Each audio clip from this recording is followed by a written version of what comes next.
Well, hello there. Hello, how are you? I'm well. So I get a personal demo. When I first read your chat, I was like, oh my God, he's gonna send me a R1. And then I was like, no, it's Zoom probably. No, I'm not that nice. Yeah, yeah, yeah. It's all good. Um, um, so yeah, I saw the launch video with Michael and what was his name? Skylar was in it, and I believe Marcus. So Yeah, Skylar's Skylar. VP of marketing, and Marcus is our new manager of product management. Cool guy. Gotcha, gotcha. So, And then I saw a little bit of the chat yesterday with Dan at We Get Around Network. Shout out to yep, Dan. yep. Um, so, yeah, I have questions. Um, I had some initial questions right off the bat that I posted on the iGuide forum. Did you happen Oh, to did see you? those? Good, good. I did not. Okay. Well, can I just throw them at you? And, Yeah, of course. okay. I'm easy. So the biggest thing for me was did the Lidar improve at all from the Planix Pro? Yes, in terms of usability. So the LiDAR and the concept or method by which it's used, or the process it uses to collect data, nothing has changed in that regard. So it is a 2D LiDAR that is going to create what we call like a cut plane, which is essentially like a horizontal strip of measurements in 360 degrees.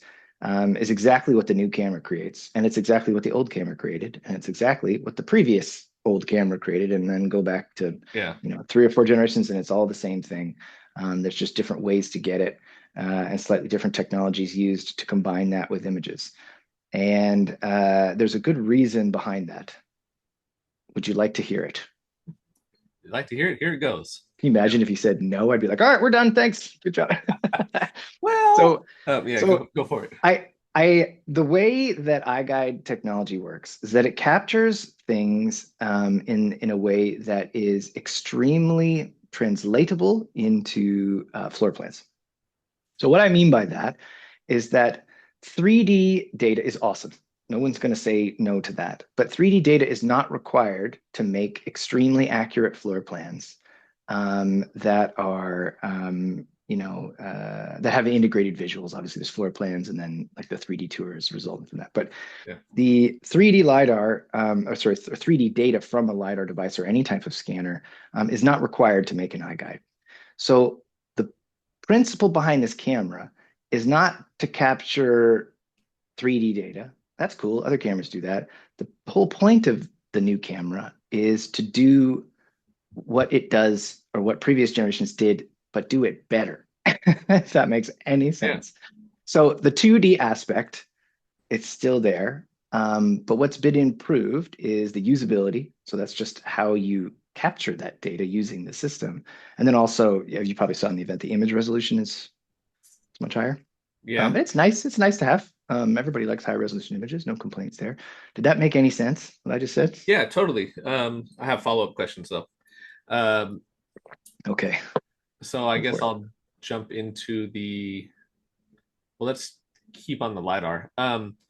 So yeah, if it can do an accurate floor plan a lot more efficiently or quicker, that's totally fine. But I was thinking about cases where you have like steps, maybe just one step or a curb or a pedestrian ramp, something like ADA compliant.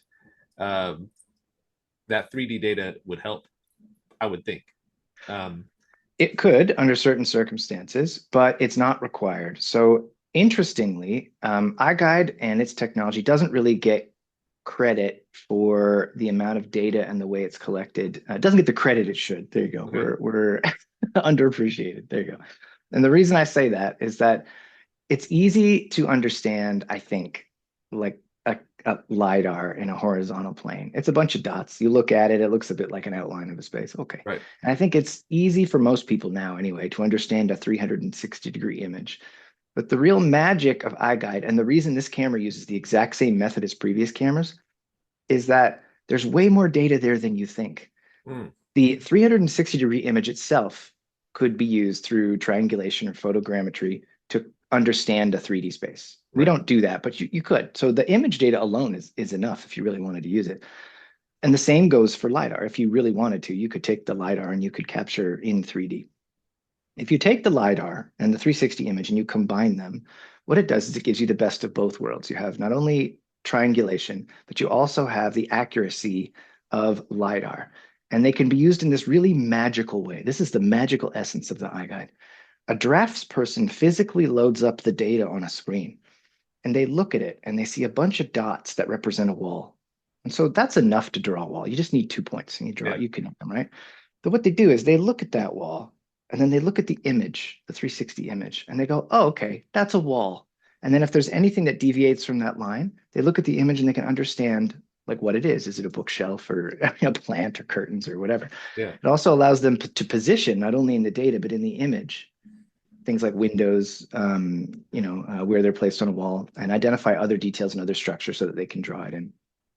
And in terms of elevation, they can use the relative positions of scans and the LiDAR data to determine heights. So we can determine ceiling height very easily. It's all in the image data. So we actually have plenty of vertical data, but you wouldn't really know that Yeah. unless you sort of saw them work or you saw their process. So just explaining it is kind of like the best thing I can do. But Super helpful so, though to explain it because I would have thought you're taking maybe a 4 foot high or 5 foot high little cross cut of a wall and not getting anything below that. So if you had to step up or whatever it is, how would you see that? So well, that's that's the really interesting thing. So you can actually see how they do it in the iGuide tour itself. So there are three different measure modes. There's measure mode one, where you draw a little line on the floor plan. That's pretty easy. But then there's measure modes two and three, where you can measure by defining a plane, or you can measure using multiple scan positions. And that's how they do it. And they can define all sorts of stuff, cupboards and uppers and lowers and islands and yeah. any fixture that they would typically draw in. Because the output is almost always, with a couple exceptions, a 2D file, it's more than enough data to Yeah. determine what appears on what level. And the verticality doesn't get factored into it until like later when we're doing 3D CAD models and stuff, where there is some vertical scanning required occasionally. Um, Next question with regards to the imagery, the new camera is 60 megapixels Hmm. with a half-inch sensor, and the old camera was 24-ish, maybe megapixels Between 20 and 24, yeah. I with a think 1 inch sensor. 23.6 or something. Yeah. Yeah, yeah. So it had a 1 inch sensor. So just the photography in me is thinking, okay, smaller sensor, worse in low light conditions. How do you get over that? That's a good point, and it is 100% true. So to compensate for that, some extra features have been added to the interface when you're shooting. So the shoot controls that allow you to to specifically compensate for that, that allow you to do noise reduction.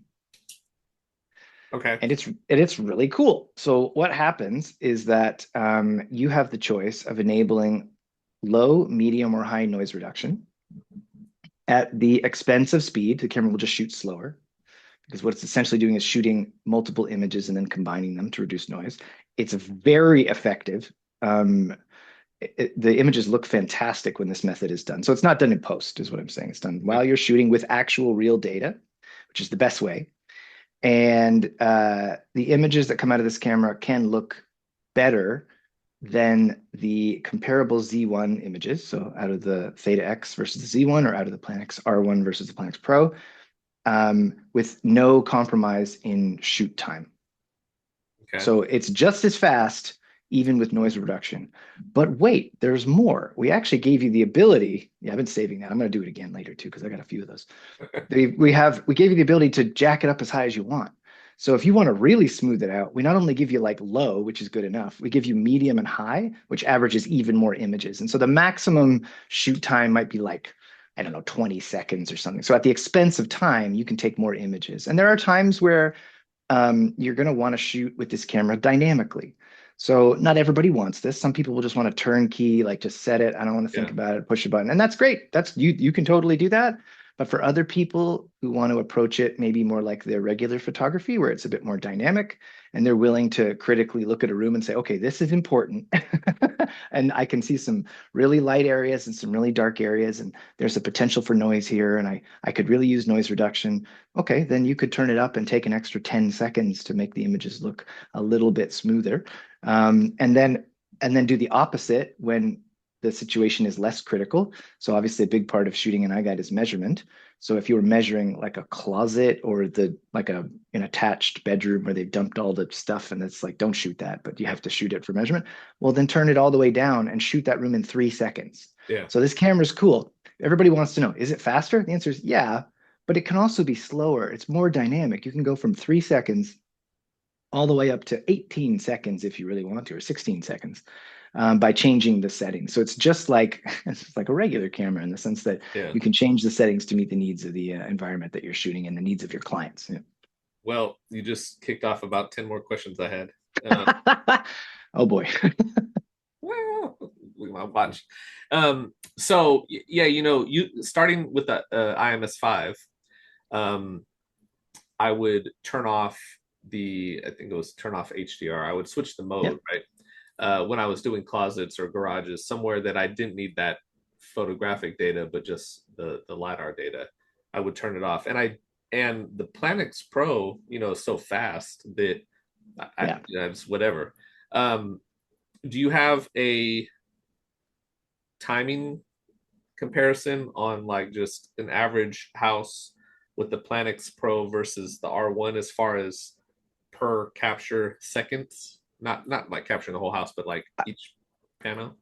So I can tell you scan time very precisely because we've measured it. I'm sick of measuring it at this Yeah. point. I'll be honest with you. So I'll tell you that in a second, but Okay. I'm gonna wrapper that in some explanation about sort of, so you're gonna get context. I apologize Yeah, no about kind worries. of where the industry is going. So in terms of the common questions that people ask about any of these technologies, like, oh, how long does it take to shoot a house? I think we've grown up a little bit. Yeah. And I don't think, not me personally, but like, the industry. But I think I'm glad you laughed. That was at my expense. Yeah. So the idea that you could tell someone how quick it is to shoot a house with no like It's too no, too open it's ended. it's too wild. Like every environment is different, every house is different, every Totally. person is different. And what Yeah. we found is that it's just not an effective way of describing anything because it's silly. So I'll tell you the how long it takes to scan, and then I'll kind of break down the math real quick and give you a sense of kind of how long it would take under ideal conditions and if you follow sort of like a process. So Yeah. more or less, if you turn all the settings on the camera to like just as low as they can go, the fastest you can shoot is about 2.5 seconds. Now, bear in mind, every scan requires that the camera like essentially meter for the environment. So it's going to determine how much light there is, and then it's Yeah. going to change the exposure time. There's no shutter in a theta, but you know what I mean? It's going to change the exposure time to compensate for that. So all these numbers are based off of just like our testing environment, which is just kind of like a dingy like basement. And Probably this one to be and honest. Usain Bolt running it because literally Sometimes. running it because 2.5 seconds or like Well, so you that's can't two get and a out half of the way seconds. fast enough. Well, so I'll describe exactly what 2.5 seconds does. So 2.5 seconds is, or what first do rather, because this is the nuance that we all kind of skip, which is funny. Yeah. If you're standing next to the camera, you have the interface on your smartphone open, the camera's running, like, you've parked, you've talked to people, everything's in its place. Like there's a lot that has to happen before you can do Yeah. this. And you push a button, you have to wait 2 to 3 seconds, depending on the ambient light, for the camera to show you a preview and be ready to shoot again. So Incredibly that's pretty fast. good. Just boop, Yeah. yeah. And so that's pretty comparable to really, really low settings on any 360 camera. They don't take that long. That's pretty common. Yeah. So I think the fact that it's not only capturing LiDAR, but also attaching that data to previous data and tracking you the whole time in the space, that's pretty cool. 2.5 seconds, that's all right. Yeah. Yeah. And so it's going to go up from there. So, I'll give you the scan times and we'll talk about the real world. But if you turn on HDR, you're gonna add a couple more seconds, about 5 seconds. Any type of HDR only adds 1 or 2 seconds. That's Okay. actually not the limiting factor for Planix R1. Adding noise reduction is going to add approximately 4 seconds per setting. So that means you've gone from maybe 4 seconds to say 8 seconds if you have noise reduction on low. 8 seconds is a perfectly acceptable wait time, by the way. Yeah. But in my opinion, up to 10 to 12 seconds when you add noise reduction medium, and then in the sort of 14-ish, 14, 15 seconds when you have it on high. So maxed out, you're looking at like 14 to 16 seconds. Okay. But because Planix R1 and Planix Pro have the ability to do two-shot mode, if you're in an environment where you want to walk from one side of the camera to the other rather Yeah. than hide, you can use the two-shot mode and it will double it. Okay. So in the real world, to your point, yeah, like you have to hide, you can't just push the button constantly, right? Which was a So huge plus for the IMS5. isn't that funny how I we've could moved have, so far forward? but I still like that feature to be able to be behind the camera, rotate it, hit the button, rotate it. I can do that Yeah. pretty quick, almost as quick as me with the Planix Pro, putting it down and then trying to find a wall to hide behind, Yeah. or switching the two-shot mode. I'm almost as quick with the Okay. IMS5. I'm writing that down in my feedback notes from customer feedback. Would like to hide in Planix R1's blind spot while shooting. Okay. They should, Um, some AI or something that can remove us out of shape, not model looking operators. you never know. Some clever person might figure that out one day. It's Yeah, possible. yeah, Anything's possible. yeah. Um, but yeah, well, okay. So sorry, I lost my train of Anyways, thought there because I was like winking too hard. So basically, what happens is that you've got two options. You can either run and hide and then press the button, and then obviously run back once it's done, or you can do the two-shot mode. And either one of those things, on average, is going to round out to about somewhere between 20 and 30 seconds per scan. That's a very common number. Now, yeah, that is provided that there is nothing in your way, yeah, that there's an obvious place to hide, yeah, that, like it's perfect scenario. So if you think about ideal shooting conditions being approximately 1 to 2 scans per minute, then you're in a very comfortable zone for most people. yeah, That's what most people can shoot. That's not what they actually shoot. That's what they can shoot. yeah. Because what most people do, we've looked at the user data and we watched people for years, and they shoot and then they stop and they do things and they check stuff and they use their phone and then they keep shooting again. There's lots of starts and stops, Take lunch. and that's to go for lunch. Yeah.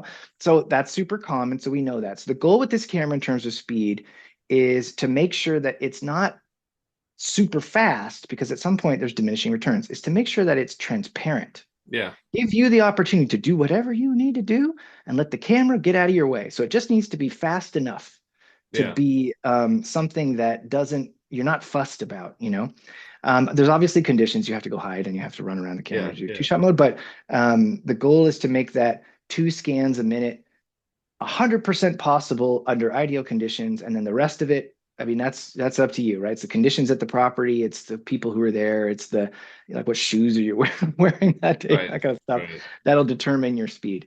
And if you want to do the math, this is what we use for math. We say 2 scans per minute is about max, for again, most people under ideal conditions. And there's going to be some travel time in between. Big properties, small properties, it's about 10-ish seconds between scans. So if you do it like this, it's almost like blocks of 20, then 10, then 20, then 10, Yeah, which works out to about a minute for 2 scans. So it's 20 seconds to scan, 10 seconds to walk, plop the camera down, another 20 seconds to scan, 10 to walk. If you do that math, 2 scans per minute, you're going to look at the average house taking, if we're talking about 3,000 square feet, a certain amount of time per number of scans. And this is where it just gets weird, right? It's like, well, how many scans do you need in a, well, every a house is different. 3,000 square foot? It's right. So this is where it all Occupied kind of house falls apart. with furniture is different than a vacant house with no furniture. And Yeah. And then some houses are just more complicated. They have more little rooms and each yeah, of them needs a scan. Some houses are open concept, but I can give you a range, which is kind of fun. So a 3,000 square foot house, more or less, is going to require somewhere between, this is a weird range, but it is what it is, between 15 and sort of 45 scans in that zone. And the reason the range is so weirdly broad is that there are lots and lots of different ways to capture a tour, and it depends on Yeah. what you want. Yeah. If you're doing just floor plans and the visuals are throwaway, what are the extra scans for? Just scan Right. one scan per space and you're done. So that's minimum. So the number of rooms in a house, you don't have to worry about visual navigation through walls. You don't have Yeah. to worry about cleaning Yeah. stuff up. Like you're gonna fly. You don't need very many scans. You can finish that house at like you can move max speed and finish it as quickly as possible. But then some people want a tour that's more navigable visually and is more of an experience. So that means the living room can't have just one scan. It needs like one over here by these two chairs, and Right. it needs one in the middle Yeah. of the great room with the stupid live edge coffee table, and it needs one over here by the desk zone with the vases of twigs and the books artfully displayed or whatever. Yeah. So that means that realistically, this process should take you about, again, 2 scans per minute, but an average home in the 3,000 square foot size should take anywhere from basically 10 to sort of 25 minutes in the real world. But wait, there's more. I'm just going to keep doing it because I got a lot of this. Some people are just really, really talented, you know, just maybe even us, who knows? Yeah. And they can dynamically adjust to things just faster. I'm old, I'm not that talented anymore. But when I was young, maybe I could have done this. You can switch between settings and you can move faster or slower depending on what you choose. So that means that you take more time in spaces that matter. Again, jack up the noise reduction, and you take Yeah. less time in spaces that don't. That's unfinished basements and I don't know, closets and junk like that. So using that, you can go a little faster, and then understanding what you're capturing is is critical for all capture technologies. This isn't just iGuide. This is an underappreciated aspect of virtual tour creation. Putting scans in the correct locations is one of the few variables you have total control over. Yeah. No technology can tell you, well, exactly where to put it. They can Yeah. warn you that you've gone too far, but but That's an art basically, form.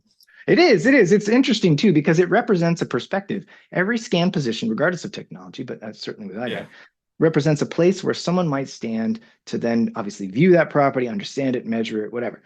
So that means that getting those to be efficient, as in they should be in places where people care, and putting them in places that affect that navigation and getting the most out of the least number of scans Yeah. takes time, takes practice. Some people never get it. Some people, again, talented, they just do it. That can dramatically reduce shoot times by eliminating over coverage, like just shooting way too many scans. So that means that there are people out there, they're unicorns, who shoot like 3 scans a minute and they can just do that.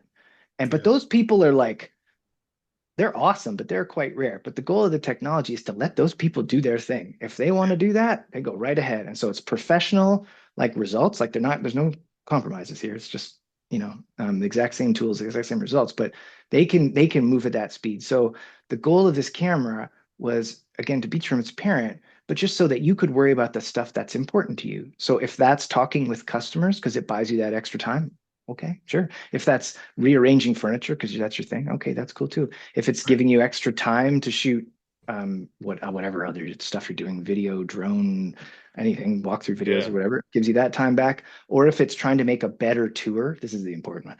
The better tour, it gives you that time back too. So most people just want to be done faster, but then some people are like, well, I don't have another shoot until 4. Why don't I kind of make this better, Yeah. And so Yeah. this camera is supposed to open that up, give you that time and the ability, should you want to do it, to really master it and really shoot something that is like better than what you would have shot if you didn't have that time. Yeah. That make any sense? Totally. Totally. Just going into HDR real quick. Are Mhm. you doing, is it doing 3 brackets, 5 brackets? What's the HDR settings like? So it's very similar to previous versions of iGuide HDR. So yes, it is bracketed, and there's 3 settings now that actually mirror settings in the IMS5 and the Planix Pro. They're the most used settings. So those are the ones everybody wanted. That's what we gave you. So it's off, and then the brackets are -1, +1. That's just a light. That's a dash of HDR, but people like it, so that's cool. Then there's +3, -3, super standard HDR setting. Bring up the shadows, bring down the highlights, and then there's the more aggressive, particular to iGuide, -5, +2, which is a little easier on the shadows, so you don't lose as much contrast, and then really aggressive on the windows. And what we've noticed over the years is that that's like what most people gravitate to. Doesn't mean that's what you have to do, but that's what a Yeah. lot of people like. They're like, I want those windows. I want as many highlight details as I can get. And I Yeah. want you to bring up the shadows a little bit because if you bring them up too much, I see too many things under the couch. And so that's, So how many the setting pictures that. is it taking to blend that together? So basically, the theta is doing all the processing. It's my understanding that it is indeed taking three images, Okay. but how it's doing it is a bit magical. I don't know Okay. anymore. It's not Yeah. as simple as the olden times where you had the DSLR that was literally clicking through the exposures and you could just Yeah. hear them. Yeah. Yeah. So yeah, it's all occurring in the theta X now. Um, so before we get on to the really interesting one I wanted to ask about, I'm going to ask about, Yeah, this was all just lead up. yeah, got a peak somewhere. Um, I haven't really used the app too much. I think I made a Yeah. video on it. Um, maybe I didn't make a video. I've Oh, definitely the mobile downloaded app. it. Yeah. Yeah, yeah, yeah. I still use the web interface. Can the R1 use the web interface is my first question. And then the second question is there any advantage to using the app for the Planix Pro or the R1 over using the web interface? So that's a really, really great question, especially if you're an existing iGuide user, because it's a bit of a mental shift. You have to kind of relearn things, even though the interface is nearly identical, which is Yeah. funny. So what we've done is we've done our best to make the experience with previous generation cameras, or sorry, I should say our newest generation camera, the Planix R1, match the previous generation cameras. But under the hood, they are completely different. So it's a bit of a I don't know how to describe it, but we're basically covering up the fact that we're doing things differently by just using the same AI. Yeah. So there are advantages to both, but there are very clear reasons why the decision was made to switch to the app. So just right off the top, the Planix R1 requires that you use the mobile app for iOS or Android. There is Okay. no web interface anymore. And that, like, I miss it, to be honest. It was easy. You could log in so fast. But that was very much an enthusiast kind of implementation of an app. It's so fast, it's so cool, but it's kind of nerdy and it's really not for everybody. So when the app was introduced for Planet, yeah, we're nerds. We should just Yeah. admit it. It's fine. When Planix Pro, so when we first introduced our app early this year for Planix Pro, what it did it is it just accessed that web app. And so if you load it up now, you'll see, oh, it's just loading the web app. So that's all it's doing. It's creating a wrapper and an experience that improves the camera connection process for most people. So that's the part where you have to like get your camera out, turn it on, connect to it. For you and me, that's easy, but for a lot of people, that's really hard. So we tried to make that easier. The new, but really everything was being done on the camera. All the data was being stored there. The whole thing was being loaded off the camera in your browser. Right. The new camera doesn't work like that. It's occurring on your smart device. And as a side effect, or as an intentional effect, all of the data that's stored when the camera is being run is stored on your smart device, which was a very intentional decision. So I'll just be frank and honest. The downside about that, with that, for existing users, is that if you, for some reason, had a catastrophic malfunction with your smart device while you were shooting, well, that sucked, but it wasn't really a big deal because all the data was on your camera. So all you had to do was grab any other device and you could just start where you left off and keep going.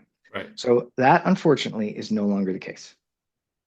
And I missed that already. But I have actually never had a catastrophic failure of a smart device. So, and I've shot, oh my God, A lot. thousands of, I have dropped my phone and smashed it, but I actually still did the shoot with it. It was fine. It was just Yeah. gross. But what we found was that the advantages far outweigh the loss.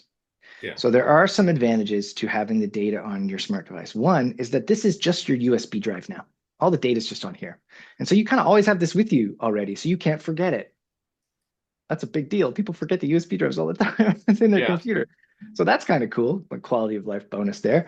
But also, when you get home, you don't have to go get the camera, pull it open, take the drive out, plug it in. Like you can skip all that. You can either wirelessly transfer it from your phone to your computer, or you can just plug it in or whatever you want. So that's pretty easy. The other benefit is that because the data is on your smart device, it's already processed. So that skips a step. It used to be that you had to bring it into Stitch or sort of export it from the camera.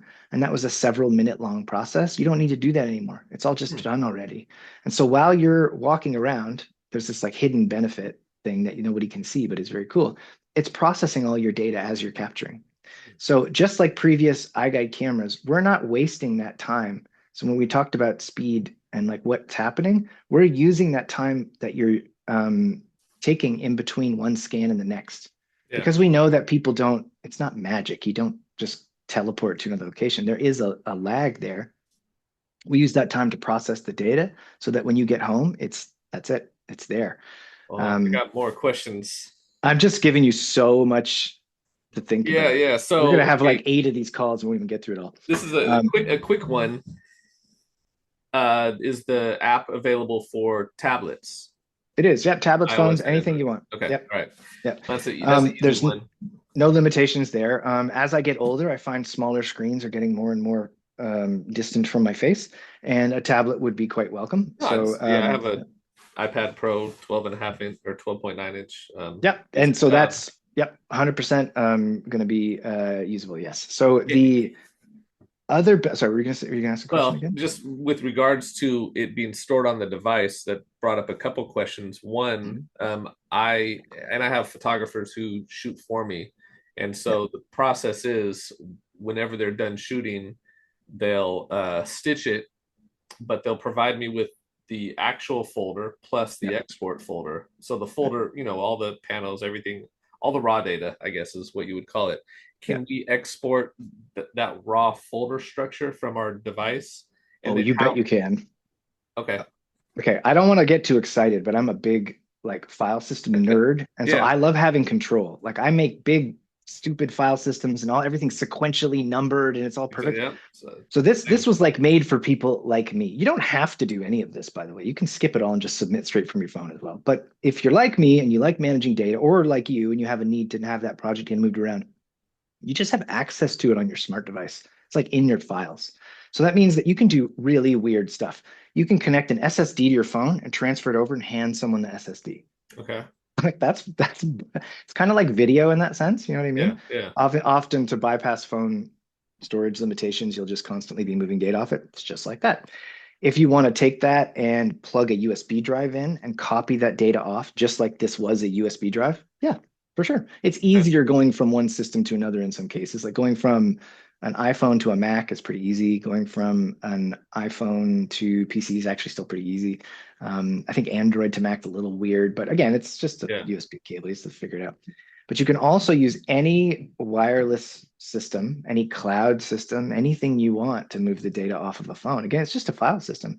So if Okay. you want to airdrop it to your Mac, yep, go right ahead. If you Okay. want to transfer it directly to a staging area like Google Drive, yeah, go ahead. Dropbox, anything you like. So Yeah. it's very, very flexible, and it's only limited by so your phone hardware and the software availability. Obviously, this stuff isn't always free, right? Yeah. So it's kind of what you have access to or what you want to implement, but you can send the data from a smartphone to other locations in a million different ways. So, and this supports that. You have access to the files just like you do with all other iGuide cameras. Okay. Um, so I have let's talk about Slam, and then I have a feature request since I got you here. Okay. Since Hopefully, we're recording this, I'll be nice and I'll pretend to write it hopefully down. It's somebody fine. will see it. So Slam. Yeah. Uh, I've been familiar with Slam, and I kind of remember, didn't the IMS5 have some sort of feature where you could It did, yeah. pre It pre was interesting. It did work, and a lot of people really, really liked it. But the way IMS5 worked, the way its SLAM implementation worked, is that you took the camera and you either turned the SLAM on. It was yeah, called auto tracking, but you turned it on, and as you walked around, it would build a map. And upon that map, it would place data.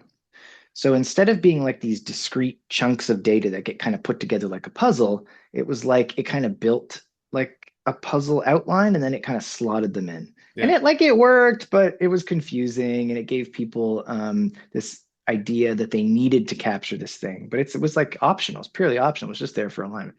So we learned a lot from that, a lot.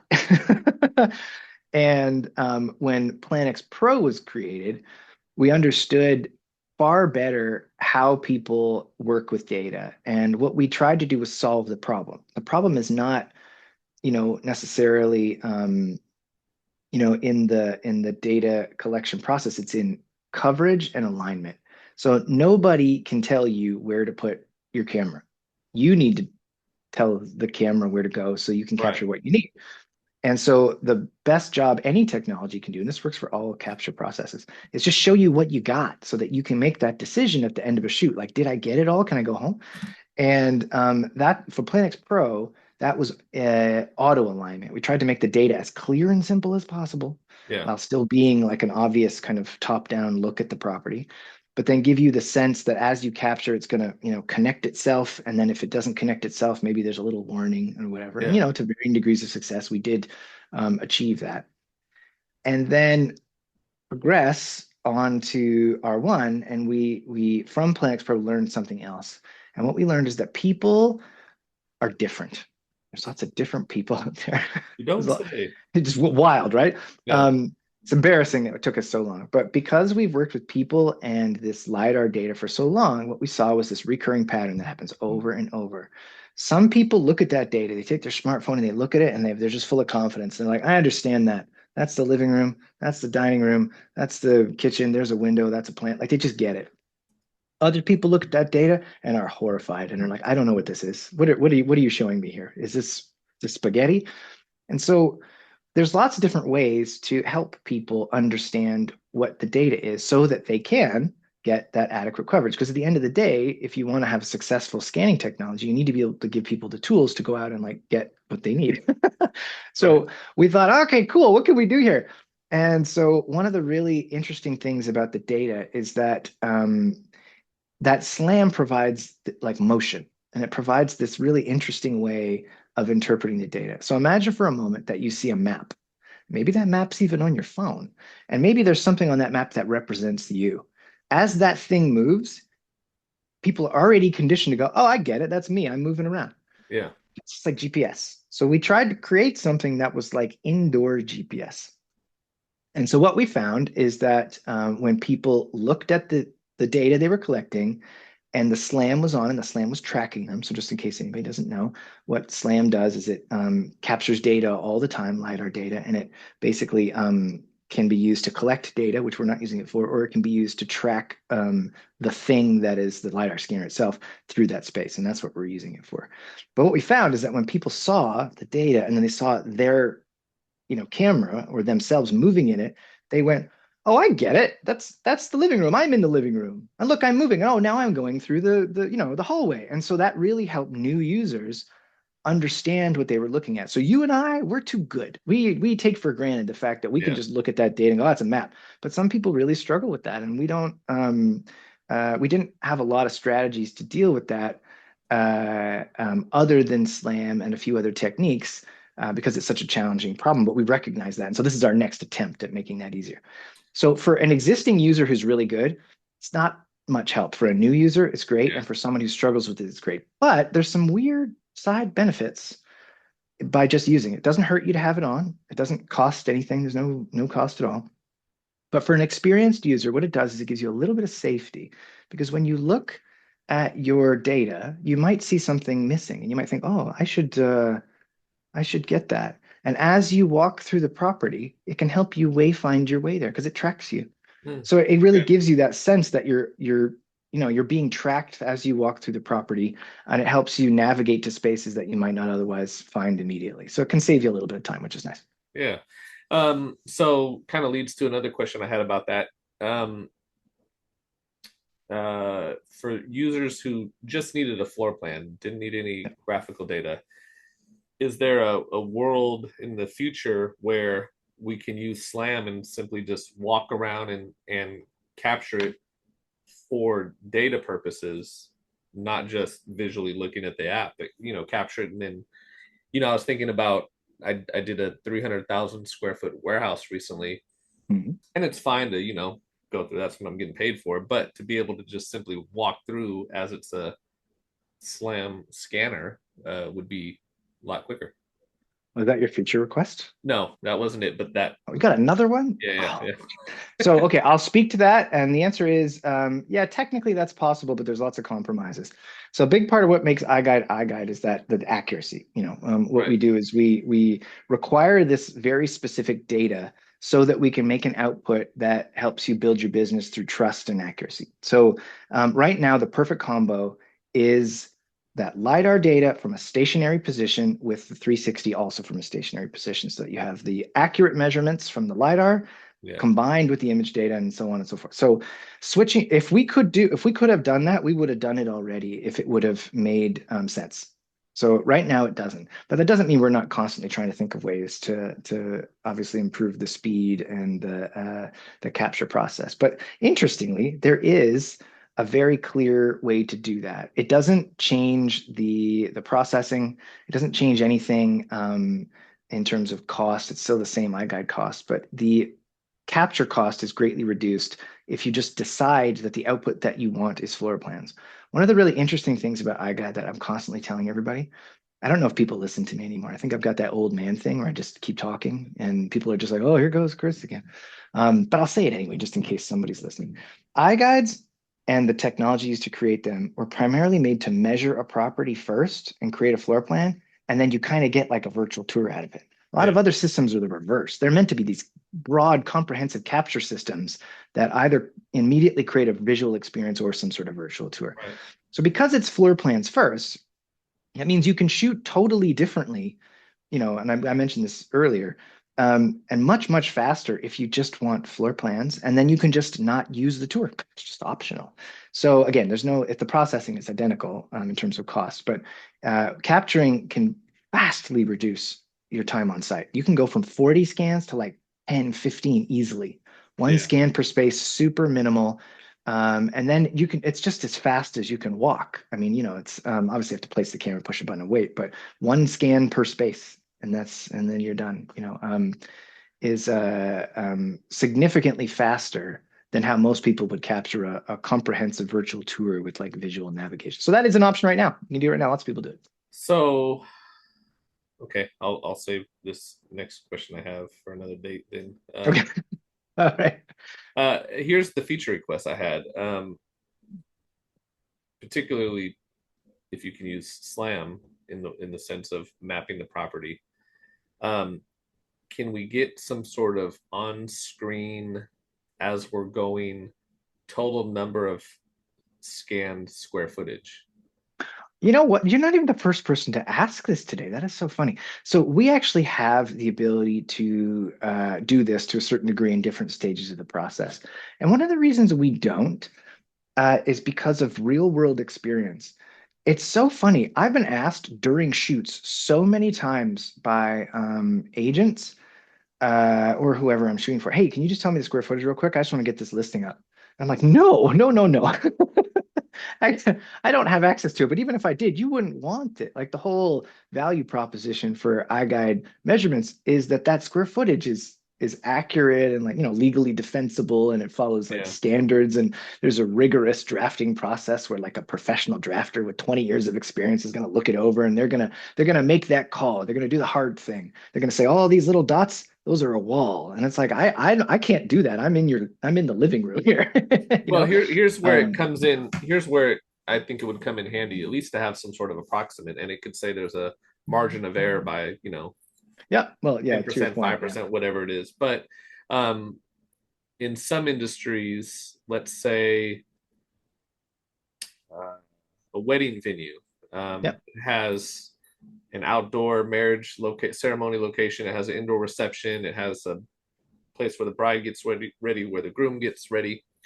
Um, it, we've been billing based on kind of the number of square feet, yeah, and they have buckets. So if you stay under, yes, let's say 5,000 square feet, it's this price. If you go 5,001 to 10,000, it's that price. So when we're on site scanning, a lot of times these venues might not have the square footage of their spaces already. yeah, And so they're like, well, we'd like to capture this area, but we don't know if that's going to put us over the bucket.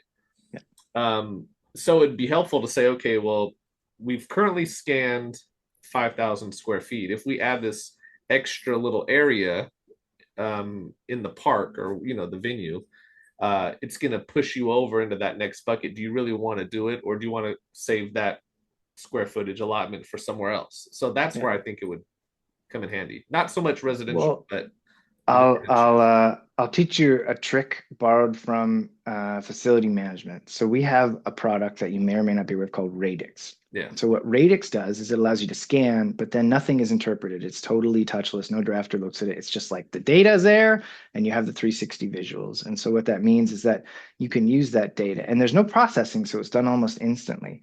So what you could do is you could scan the whole property or areas, whatever areas you want. You can remotely submit them from your phone. Like Radix is really tiny. You can just submit it right then. And yeah, they only, I forget the processing fee. It's like $4.99 or something for like 75 scans. And you can keep adding to it. So you can use the same project and just keep adding as you go. yeah, And then you could just measure yourself. You could just load it up and just do a quick measurement on screen. Go, oh yeah, okay, 3,000 square feet. So the other option, but that's a little bit, so that would be, you could do that on site, not yeah, instantaneously, but in maybe 10, 15 minutes. The other option is to submit the data that you have and look at the iGuide preview. So that's not going to help you if you're trying to make a decision about should I scan this or should I not scan this. But every iGuide has an AI preview built in if it's under a yeah, certain yeah, size. yeah. And that allows you to go in and you can do the same thing. You can just look at the preview and you can just measure on top of it. But those are usually available in like 10 minutes or so. Yeah, I still think I like my feature requests. Well, I can't Just give you because I've everything. Come literally on. been on site. I was on site, beautiful property in Healdsburg, Napa Yeah. Valley area. And I said, "Do you want to capture this outdoor fire pit area?" And they said, Yeah. "Well, it's going to push us over the limit. So we want to keep it under that. So go right up to the walkway to it." Uh, Yeah, that's pretty calm. I mean, that's yeah, I understand. That makes perfect sense. yeah, I think we're really cautious at iGuide because square footage information is like so important yeah. that we tend to err on the side of caution because it's often misinterpreted and miscommunicated. So I think we just see it as a potential. It could include a video pop up of you going, "Wait, this is just a That's right. property site. Hold on. This is I'd be not okay with that. to be considered accurate." So we've Uh, been talking about the camera, but like I've never put it like on screen. Do people want to see it? Maybe. yeah, Do you yeah, want to yeah. see it? Oh, you actually have a camera. Yeah, of course. I got cameras everywhere, man. They're like up in the ceiling and Yeah, yeah, everywhere. yeah. I like shovel them under the rug when I'm going to do a call so no one sees it. But yeah, here's a new R1 camera. Nice. Quick bullet points. This thing is a big cover.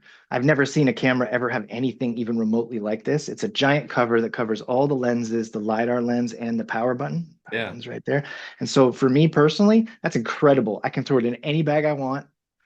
I don't have to worry anymore about like having a special case and like having it all in bespoke, perfectly cut foam, which was cool. But at the same time, it's like I've got a million camera bags that have like all my stuff in them. So it's nice to be able to just kind of plop this right in. I just traveled out of state for a shoot, and that was a nightmare trying just my anxiety of packing the equipment I needed into Yep. a carry-on piece of luggage. Yeah, this just takes That would that have and it been doesn't even matter. Put some socks on top of it, throw it in your carry-on. It's fine. right. It actually comes with a neoprene sleeve specifically for that, Okay. which is awesome. Yeah. But then here's the Ricoh Theta X, so 60 megapixels. It's really good. Yep. The image performance is better than what you would get out of just that camera alone because we do additional processing before it's obviously turned into an iGuide. So you have, just like any other iGuide camera, full editing controls. You can get in there and change clarity, contrast, white balance, exposure, all that stuff's kind of cool. But it automatically does it too, Yeah. which is great. This is a fun one. This has come up a couple times and it shocks people. This is the battery. It's inserted into the side, but when removed, you can see that it's what's very red. Yeah. But that's because it is a fairly common, um, I don't know if that's going to be in focus. It's a Yeah. Milwaukee, or is it upside Yeah. down? Yeah. Yeah. Milwaukee M12 2.5 amp hour lithium battery with a door on it. So that means that in a pinch, you can go to pretty much any hardware store, and provided it's this very specific one, Yeah. we don't recommend that you use the 1.0, the 1.5, or the lower capacity ones. But if you want to, you can buy these. Milwaukee batteries are really good. So that's kind of a cool bonus. Other interesting Can I ask you a features. question about the battery? Sure, yeah, Um, of course. the Planix Pro had a removable battery. Yeah. Um, but I don't remember seeing a charger for it that was available. Ah, so one of the cool things about this camera is that it is essentially portless. Like it's not, there's nothing to damage here. So Mhm. there's no barrel jack anymore. If you want to charge the battery, it's very much like you remove it, you put it into charger, and you wait. And so there's benefits to that. There's downsides to that. One of the things that I really like about that is that the included charger is USB-C. Nice. So that doesn't sound like a big deal probably to some people, but to a big nerd like me, USB-C is my everything. Like everything's USB-C. So when I'm in the car, I don't have to worry anymore. No stupid power inverter. I can just plug it in. I have battery packs for days. Like it's just great. I'm just so happy about that. Yeah. Another interesting couple features is that the distance from the LiDAR to the base is quite small. That means that if you're doing something fairly exotic, like trying to measure the perimeter of a parapet wall on like a roof, pretty easy. You can just place the camera down and it'll do it. Yeah. And the bottom of the camera is relatively flat. It's got little Nice. feet, so you can still set it down. But Yeah. that means it's compatible with all sorts of weird stuff.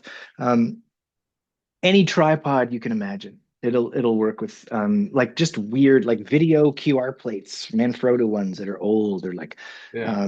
any Arca Swiss thing, the Manfrotto RC2s with the little levers and stuff like that. That was always a kind of a thing with Planix Pro, was that it had those feet, and they didn't let you use any QR plate you wanted. But the Right. interesting thing about this is it's compatible to all sorts of weird accessories. I don't know if you can see this, Yeah, I but like this that. is a QR plate with collapsible feet, and Yeah. it makes it look like a little spaceship, which I just love. And so it's an Arca Swiss compatible plate. Then it has little feet built in. How cool is Well, you that? gotta let me. So, But I need the link for that one. oh, I'll send it to you after this. So I'm writing a blog where I'm going to recommend my top accessories. So this camera was designed to be like very friendly with things in your everyday life as, real estate photographer, but anyone who goes out in the field and carries stuff. So that means it's just like super compatible with like things like this and cases. So for nerdy people like me, this is like Christmas, because this means I can go and buy all sorts of weird stuff. And yeah, this is awesome. So this gives you extra, I don't know if you can see that, but you can just put it anywhere you want. If you really wanted to, you can also put a little leveler on here and you Yeah. can get the full thing. No, so we do a lot with needing to capture floor drains in Yeah, restaurants. So it'd be good to keep it low for that. Inside 100%. airplanes or cars. So I did a CNC machine, Okay. one of those big, this looks like a shipping Yeah. container kind of things. It's got those big drill bits in it Yep. and then the Yep. track. And so this is small enough that I was able to just put it in the machine in different locations. It was so cool. And, they're covered in oil and grease. So the little feet were very handy. Yeah. I Yeah. thought I got the camera, but, there's all the bits up at top on a big conveyor belt. And I was able to get it in there and I put it right Nice. on the machining area and I put it Yeah. on the roof of the device. So, you know, um, What about having it lighting? so you can add more light. One of the interesting things about all cameras is that they always want more light, and so this one is very much like Planix Pro and not like IMS5, very stationary. So what that means is that if you're going to provide light, you need to do it comprehensively in a 360, or you just won't have you'll have obviously areas that are lit in the yard. Yeah. But there are lots of options for things that will kind of give you full coverage. And again, this is residential real estate. No, because this creates weird shadows and looks horrible. But if Sure. you're doing AEC stuff and you need to light up a space, it can speed up the camera. And so that's a big deal. And Yeah. IMS5 was like that too. It would do like 10-second long exposures, and you're just like, oh my gosh, you're checking Yeah. your, or not 10 seconds, sorry, a minute long exposures, and you'd be sitting there like waiting for the camera to finish, because there's no lights in the house. So with this, there's the 360 halo light that we've tried out. It's pretty fun. A lot of people are doing sort of tripod mounted arrays of like three lights between the legs, and any will do. It doesn't really matter. It kind of Yeah. depends on the Yeah. strength that you need and what kind of hassle you're willing to put up with in terms of batteries, because you can imagine it's an octopus if you have all the cables plugged Right. into stuff. Yeah. But in terms of comprehensive solutions, usually people will just avoid the legs essentially of a tripod, and they'll put Yeah. three lights or use one circular light. Can you add that to your blog? Lighting So recommendations? it's the last thing that I'm working on right now Okay. because I have some really cool stuff. This is one of them. I found a really cool leveler and some different. I'm not going to ruin it. You'd No, have no, to no, wait, yeah, I don't want to you know know. all the secret, but I I was did about to tell a you the whole thing. Yeah. I did a burned out building recently, and Yeah. I had and I used a competitor. Don't judge me, Okay. but I had to put these little cube lights Yeah. all over it, to because there was no power in the building, and it Yeah, was exactly. Yeah. There's dark. no lights. So Yeah, yeah, you can either wait forever for the light to come into the lens, or you can add light and kind of keep cooking. yeah, 100%. good stuff. So yeah, I think you pretty much hit all my talking points that I had. So I appreciate that. Yeah, no worries. Um, I don't think I have anything else. Okay, well, I'll summarize this thing. Yeah, Okay. It was designed to make the capture process better, and then obviously the resulting iGuide better as well. But this was made very specifically for people who want to, have something that is well durable and that will last right. a very long time, but that gets results in almost any condition and that is easy to use. And I forget the phrase, but the camera you use is the one you have with you. Is that what it is? I think I'm not messing that up. Yeah, And so this is designed to be that. You just always have it. You don't have to worry about it. It's not like a special rolly case or whatever. You just throw it in your bag. You take it wherever you need to go. And to be, like a camera, obviously, but also more like a measurement tool. And to help, obviously, become, I mentioned this before, sort of transparent in the process of measuring, not something that gets in your way, something that helps you move as quickly as you can through a property to get your accurate measurements, your floor plans, and then create a 3D tour if you want um, without too much hassle to buy you lots of extra time to do whatever else it is that you need.